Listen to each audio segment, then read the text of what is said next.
Hey everyone, this is my video presentation for Mackie 200 and I am going to talk about James Watt's steam engine. I chose to talk about this topic because today's steam engine can be credited to this invention. James Watt was a mechanical engineer and a trained instrument maker. While working in Scotland in the 1760s, he got interested in the steam engine developed by Thomas Newcomen and discovered a basic design flaw with it. He made significant changes to that design which made the engine about 5 times more efficient. So for those of you who don't know, the basic principle behind the working of a steam engine is that the condensation of steam creates a vacuum. This vacuum can then be used to do mechanical work. As I stated, Watt's engine is an improved model of Newcomen's design, and so it is important to know the fundamentals of the Newcomen engine before discussing the Watt engine in detail. The main components of Thomas Newcomen's engine included a piston cylinder device, a boiler, a water tank, and a lever. Steam from the boiler, when let inside the cylinder with the help of a valve, caused the piston to move up to complete the expansion stroke.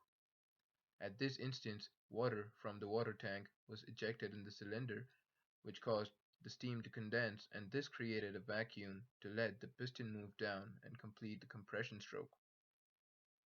One end of the lever was connected to the piston and the other end was attached to a chain that activated a pump. So the motion of the piston moved the lever and a cyclic process operated the pump which facilitated the removal of water from mines. The main issue with this design was that steam and fuel were being wasted by heating and cooling the cylinder in cycles.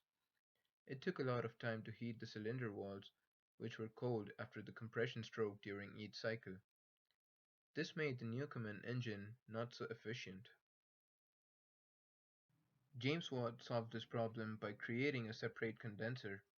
Steam was now condensed inside this condenser, which was attached to the steam cylinder via a pipe that had a valve.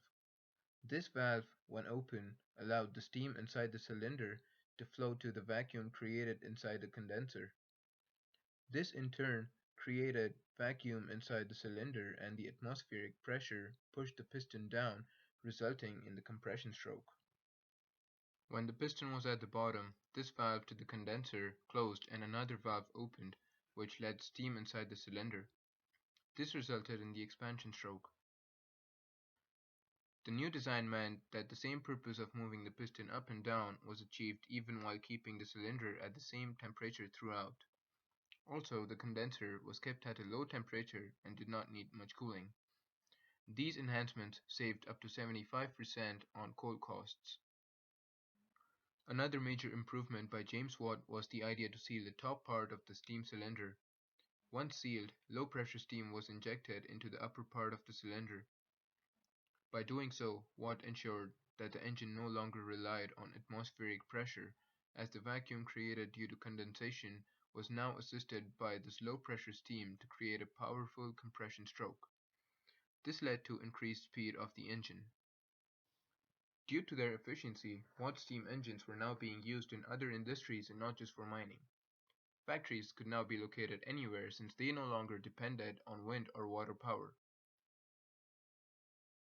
James Watt found an ideal partner in Matthew Boulton, who was an English manufacturer. Together they formed an engineering and manufacturing firm in 1775 to design and make marine and stationary steam engines.